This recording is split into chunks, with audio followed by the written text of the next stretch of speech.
Баршаңызға сәлем, сіздермен бірге Жансая. Бүгін біз кәдеден осындай өте керемет, өте дәмді икра жасайтын боламыз. Қазір кәделердің сезоны, осыны жасап көрсеңіздер болады.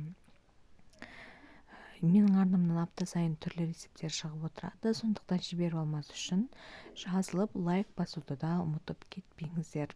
Ең алдымен біз оны жасау үшін берілген кәдімізді алып, жақсылап тұрып 4 бүріштерлеп турап аламыз барлығын. Кейін осыған асыра су қойып, бірінші қайнағанша қатты отта, кейін қайнағаннан кейін баяу отта жарты сағат пісіріп аламыз. Ол кәдіміз піскенше біз көкөністерін дайындап алсақ, ең алдымен пиязымызды ұсақтап 4 бүріштеп турап аламыз.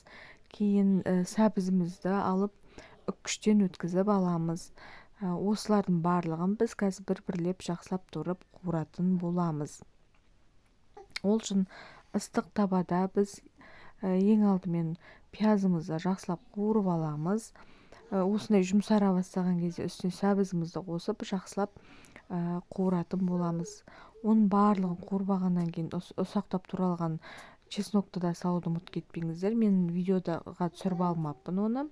Кейін осылай дайын болған кәделерімізді пюре қылып аламыз.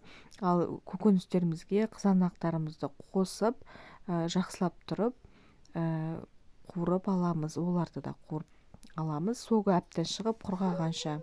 Кейін оның барлығын қуырып алғаннан кейін оны да осындай пюре жасап аламыз.